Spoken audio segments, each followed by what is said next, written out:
아멘. 오늘 설교 제목은 예수님의 부활을 준비한 아리마대 요셉이라는 제목으로 함께 은혜를 나눕니다.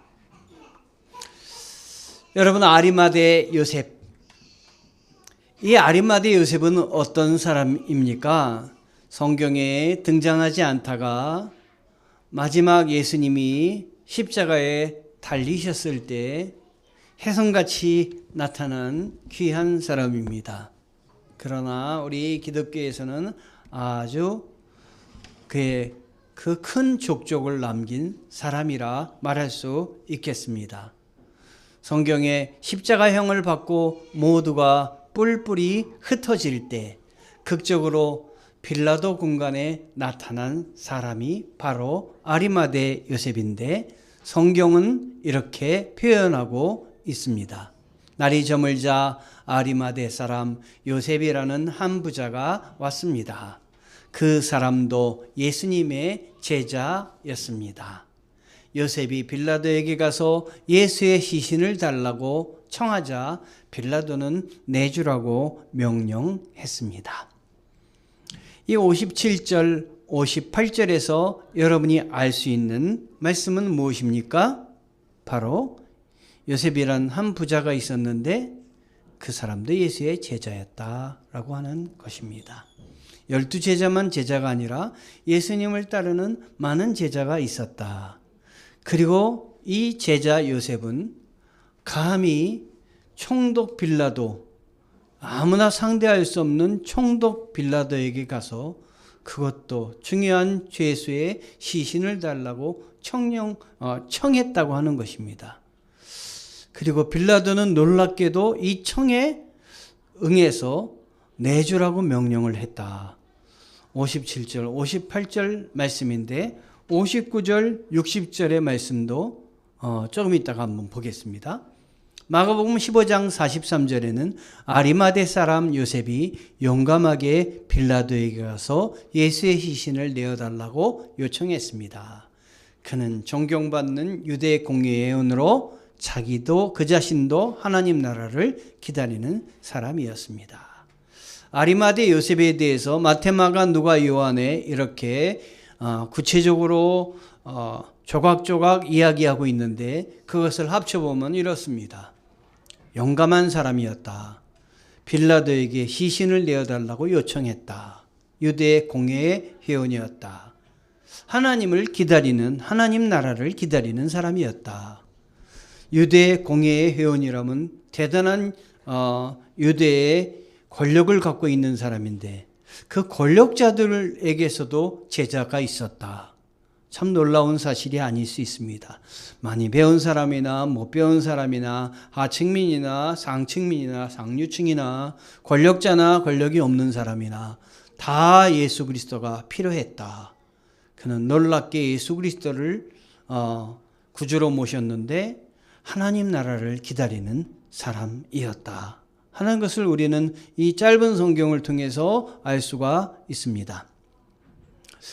57절, 60절에 보면 요셉은 이렇게 시신을 받아서 가져다가 모시천으로 쌌습니다. 우리가 장례를 치를 때면 모시천으로 싸는 것을 볼 수가 있죠. 그 나라나 우리나 비슷합니다. 그리고 바위를 뚫어 만들어둔 자기의 새 무덤에 예수의 시신을 모신 다음에 큰 돌을 굴려 무덤 입구를 막고 그곳을 떠났습니다.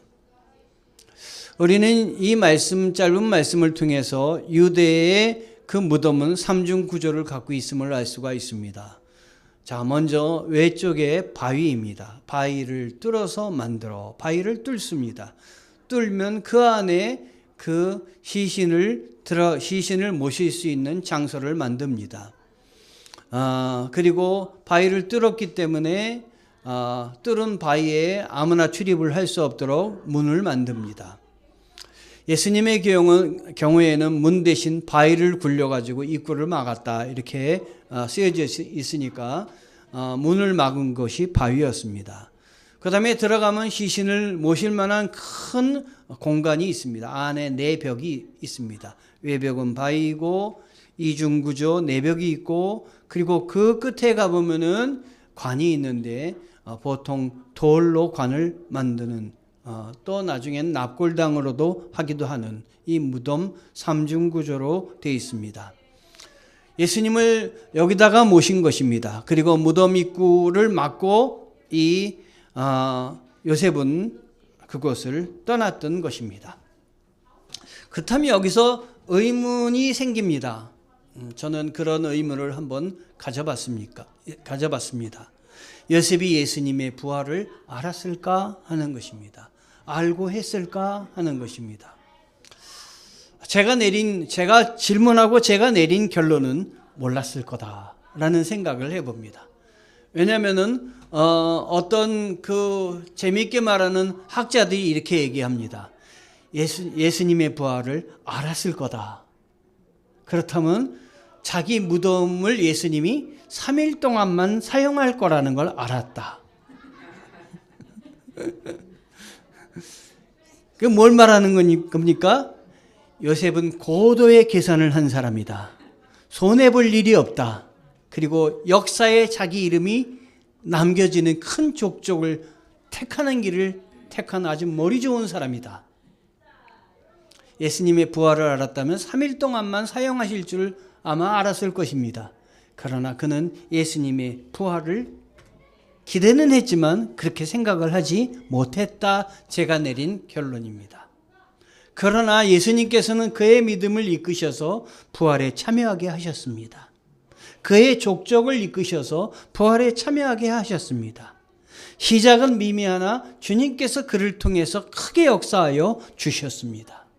이게 제가 이 아리마대 요셉의 신앙과 그 결단을 보고 느끼는 것입니다. 거기에는 뭐가 있었냐면 아리마대 요셉의 믿음이 있었다. 믿음이 있었기 때문에 그가 하나님 앞에 이렇게 놀라운 일을 결단하고 행했다 하는 것이에요. 여러분, 사람이 믿음을 갖기까지 참 믿음은 하나님의 축복입니다. 여러분, 사도신경을 우리가 암송하는데 그걸 믿음으로 암송하면 얼마나 축복인지 모릅니다. 제 위에 집에 살고 있던 한 선배가 야, 나는 사도신경을 못 믿어 그랬습니다. 그걸 어떻게 믿어? 그래서 제가 따져보고 인정하고 내가 입증하고 믿어야 될 부분도 있지만 따져보고 입증하고 믿는 것이 아니라 무조건 내가 이해하지 못해도 마음으로 믿겠다고 하는 것이 필요합니다. 그건 그 부분입니다. 그러니까 그냥 믿으셔야 됩니다. 그럼 나중에 하나님이 가르쳐 주실 것입니다. 제가 어렸을 때 일본 말로는 모찌떡이에요. 우리나라 말로는 찹쌀떡이에요. 혹시 제과점 같은 데 가서 찹쌀떡이 보이시걸랑 우리 목사님 찹쌀떡 좋아하시는데 거기까지만 좀 생각해 주시기 바랍니다. 사달란 얘기가 아니에요. 거기까지만 생각하시기 바랍니다. 그래서 제가 찹쌀떡을 좋아하는 걸 알고 우리 할머니께서 학교 가기 전에 이야기하십니다. 효창아, 오늘 학교 갔다 오면 찹쌀떡 만들어 줄게. 제 동생의 이름은 효명이었어요.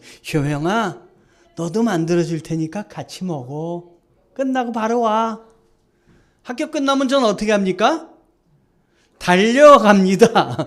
그날은 정말 100m 신기록을 아마 기록을 했을 겁니다. 달려갑니다. 제 동생은 달려갑니까? 안 달려갑니까? 안 달려갑니다. 친구들하고 놉니다. 왜? 저는 할머니가 만들어 주실 것을 믿습니다. 그래서 가면 분명히 떡이 있을 거다 하고 떠날 때는 확증한 게 아니지 않습니까? 할머니 말만이 떨어진 거 아닙니까? 그러나 할머니 말이라도 난 믿는다. 믿기 때문에 저는 돌아와서 찹쌀떡이 누구의 것입니까? 제 것입니다. 제 동생은 오지 않습니다. 왜 오지 않아? 믿지 않기 때문에 그렇습니다. 오지 않습니다. 다른 거를 하기 때문에 찹쌀떡 제가 다 먹습니다. 제가 남겨주지 않습니다. 그 정도로 좋아합니다. 생각해서 한두 개 남겨줄 수도 있겠지요. 여러분, 예수님의 부활은 믿는 자의 것입니다. 믿으시기 바랍니다. 따져보고 믿지 말고, 여러분의 신앙에는 따져보고 그리고 확증해서 믿을 대상도 있지만 내 인간의 좁은 언어와 생각으로 도저히 이해할 수 없는 신앙적인 부분이 있습니다. 그 신앙적인 부분은 주님이 책임져 주시는 것입니다. 오늘 세례받는 것은 예수님의 믿음의 신앙에 동참하겠다고 하는 것입니다. 어떤 사람은 세례를 받을 때 나 아직 안 돼요. 아직 난 믿지를 못하겠어요. 그래서 세례를 못 받겠어요. 여러분, 그건 자신의 생각으로 믿는 것입니다. 신앙은 내 생각으로 믿었으면 안 됩니다. 주님의 방법으로 믿으셔야 됩니다. 주님의 방법으로 믿으실 때 세례에 동참하면 이제 주님 앞에 난 부족하지만 씻김을 받고 은혜로 참여하는 그 은혜에 참여하겠습니다. 그러면 주님께서 그 다음은 다 책임져 주시는 겁니다. 다 책임져 주시는 겁니다. 신앙은 내가 시작한 것 같지만 절대로 내가 시작해서 신앙이 생긴 게 아니라 주님이 먼저 시작하신 것입니다. 그래서 아리마대 요셉이 이 고위 관직이었고 부자였다고 오늘 말하고 있습니다. 부족한 것이 없는 사람이었습니다. 여러분, 돈 많이 갖고 지위가 높으면 부족함이 없습니까? 고민이 하나도 없습니까? 아닙니다. 아닙니다. 그래서 이 장면을 아주 잘 표현한 분이 있는데요. 철학자 키에르케고르는 사람에 대해서 얘기하면서 뭐라고 얘기했냐면, 사람은 군중 속에서도 고독을 느끼는 동물이다. 내 옆에 남편이 있고 내 옆에 아내가 있고 내 옆에 자녀들이 있다 할지라도, 많은 사람이 친구들이 있다 할지라도 홀로 외로움을 느낄 때가 있다라고 하는 것이에요. 나의 깊은 인생의 문제를 갖고 할 때는 누구에게도 내 문제를 털어놓을 수가 없고 나 스스로 고민하고 살 수밖에 없기 때문에 사람은 군중 속에 있어도 고독을 느끼는 동물이다 하는 것이에요. 고독을 느끼는 동물에게, 우리에게 누가 찾아주신 거예요? 이 아리마대 요셉에게 누가 찾아주신 거예요? 예수님이 찾아주신 것입니다. 예수님의 놀라운 행적과 예수님의 놀라운 일들을 보니 저분은 정말 하나님의 아들이구나. 내 모든 문제를 저분께 내놓을 때 저분이 해결해 주시겠구나. 내가 살면서 홀로 외로운, 가장은 가장대로 자녀들을 키워야 되는, 집을 잘 이끌어야 되는 그 외로움이 있는데 그 외로움 누가 알아주지도 않고 혼돌로 괴로워할 때 우리 주님이 여러분을 붙들고 계시는 것이에요. 아내는 홀로 자녀들을 키우면서 애쓸 때 남편의 도움도 없이 정말로 빛도 안 나는 일들을 가정에서 할 때 하나님이 여러분을 붙들고 계셔서 내가 하는 일, 사람을 키우는 일이야, 귀한 일이니까 지금 힘들지만 잘 감당해 봐. 우리 주님이 위로해 주시는 거예요. 여러분의 위로를 여러분이 이제 하나님의 위로를 받으시기 바랍니다. 여기 있는 저는 하나님의 위로를 받을 필요가 없을 것 같아요. 목사니까 당연히 다 감당하겠지. 천만의 말씀이에요. 저도 힘이 든 게 많이 있죠. 그럴 때마다 주님을 바라봅니다. 그럼 주님의 은혜가, 주님의 권능이 나에게 오는 것이에요. 이걸 붙잡은 게 누구냐? 아리마대 요셉입니다. 그런데 아리마대 요셉은 고위관직 70명 중에 한 명이었기 때문에 70명 이 유대 공회의 결정은 예수님과 반대되는 결정을 많이 내렸기 때문에 여기서 나는 예수님을 믿는다고 손을 들고 나설 수가 없었던 것입니다. 그래서 조용히 있었던 것이에요. 그러다가 그 마음에 이제 나서지 않으면 안 되겠다는 마음이 들었던 것이 예수님의 십자가에 달리시고 예수님이 죽으시는 장면을 보시며 내가 나서야 되겠구나. 제자들은 다 도망가고 예수님이 돌아가셨을 때 저 시신은 어떻게 할까라는 생각을 해볼 때 이제 내가 나설 때이구나. 아, 저 시신을 내리려면 저 본디오 빌라도 총독을 찾아가야만 해야 되는데 저건 누가 총독에게 갔을 때 만나 주겠는가? 그때 그 마음속에 나구나. 내가 해야 되겠구나. 이 일은 하나님이 나에게 허락하신 거구나. 하고 이 요셉의 마음속에 깨닫게 된 것입니다. 여러분들에게도 하나님이 그런 마음 주실 때가 있습니다. 아, 교회를 위해서 뭔가 해야 되는데 저거 내가 해야 되겠구나. 저 유리창이 좀 더러운데 저거 내가 닦아야 되겠구나. 그 마음 저한테만 주시는 건 아니라고 생각이 됩니다. 여러분 모두도 교회에 필요한 것, 예수님에게 필요한 것 내가 해야 되겠습니다. 결심할 때가 있다면, 그런 마음이 생긴다고 하면 하시기 바랍니다. 주님이 여러분들 기뻐하실 줄 압니다. 유대 공예에 대해서 조금 아까 말씀드렸습니다. 산헤드린 공예입니다. 함께 모여 앉아서 국사를 의논한다는 뜻을 갖고 있고 70명으로 구성되었는데 사법권은 없었습니다. 그래서 예수님을 십자가에 달 때 결정은 그들이 할 수가 없었습니다. 그래서 누가 대신 해줬냐면 총독 빌라도가 했던 것입니다. 그렇지만 막강합니다. 왜냐하면 자체 군사력을 보유할 수가 있었습니다. 예수님을 잡으러 왔을 때 군사력을 동원을 했습니다.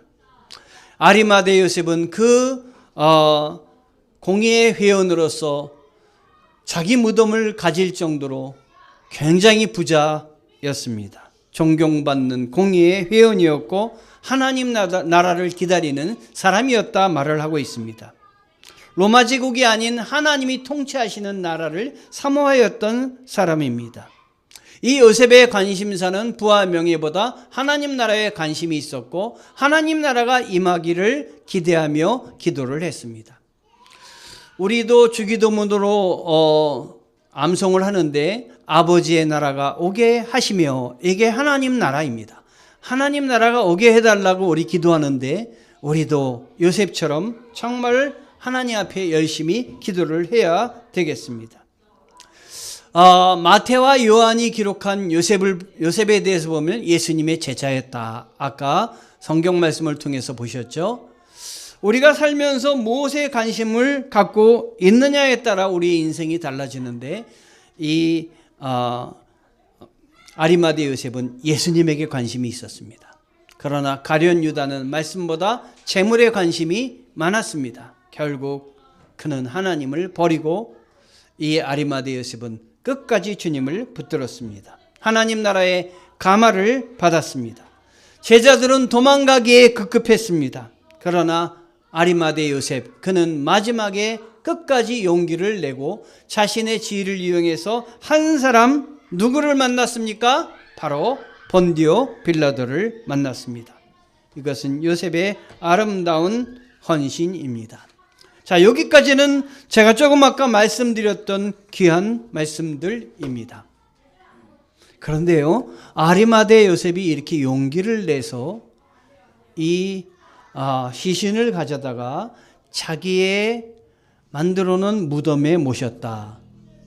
이렇게만 하고 넘어간다면 너무 그 의미가 약해져요. 여긴 깊은 뜻이 담겨 있습니다. 십자가에 달린 죄수는 절대로 매장할 수가 없습니다. 이게 중요한 포인트입니다.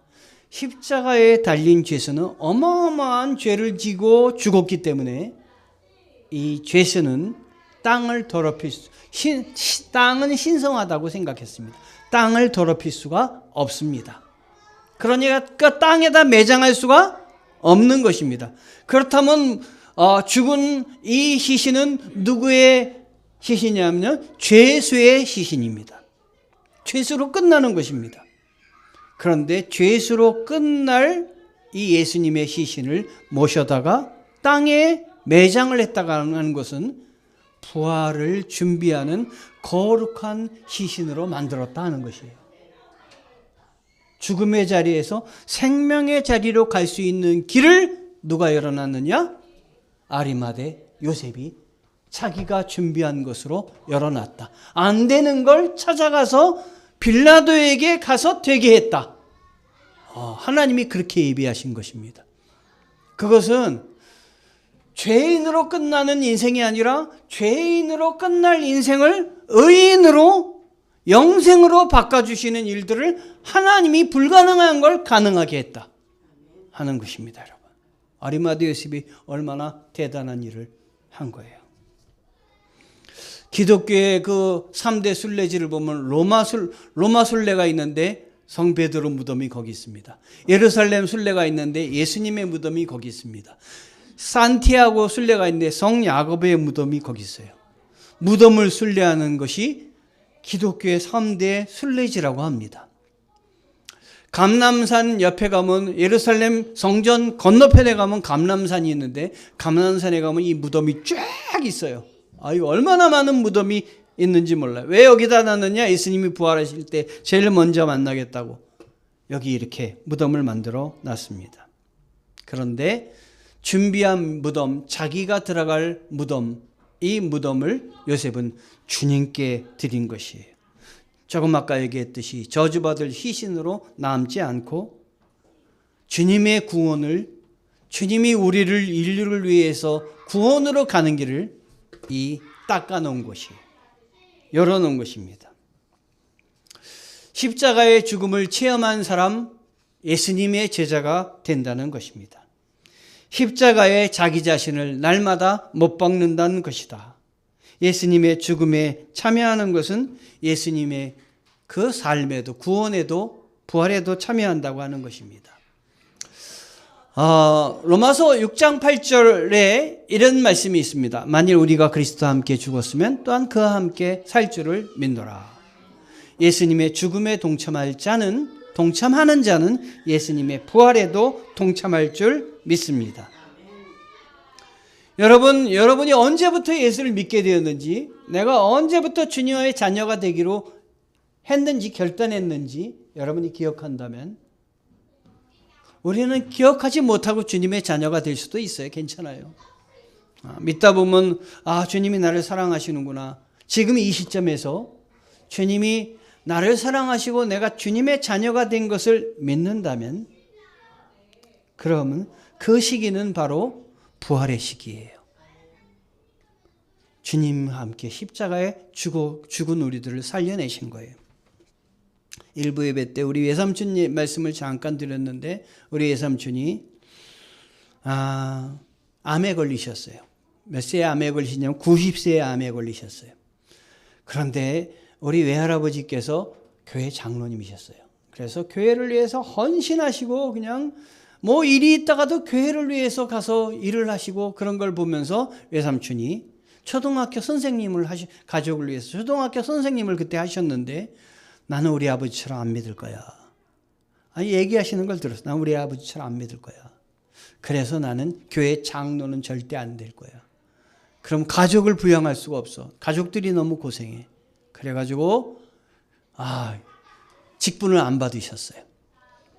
그런데 나중에 외삼촌이 그래도 하나님이 함께 하셨구나 라고 생각하고 직분을 받으셨는데, 교회에서 권사 직분을 주셨어요. 남자도 이제 권사가 있잖아요. 그런데 어느 날 암이 찾아왔어요. 그랬더니 외삼촌이 뭐라고 하시냐면, 저는 그분의 신앙이 대단하다 생각이 됐어요. 내가 암을 치료받으면, 한 2년 동안 치료받으면 여러 가지 병원에서의 치료도 다 받아야 될 거야. 그런데 그렇게 치료받다가 보면은 내가 이제 나이가 90세인데 내가 치료받느라고 병원에 끌려다녀서 하고 싶은 거 못할 것 같아. 내가 이제 치료 안 받을 거야. 그리고 내가 정리할 거 다 정리하고 싶어. 그리고 내 마지막을 내가 여유 있게 보내고 싶어.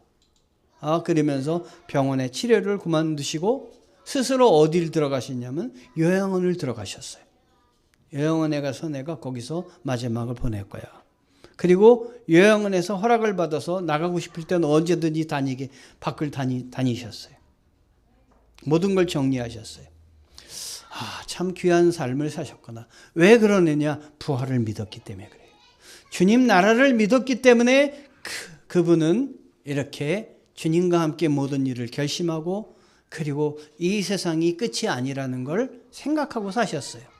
여러분에게 필요한 게 무슨 신앙이냐? 부활 신앙이에요. 오늘 이 아리마대 요셉이 그가 부활까지는 생각하지 못해도 예수님을 믿었을 때 예수님이 부활까지 이끄신다는 말씀을 들었을 거예요. 그는 부활 신앙의 소유자였습니다. 부활 신앙으로 사시는 여러분들 되시기를 축원합니다. 아멘. 자, 지금부터 성찬 예식을 행하도록 하겠습니다.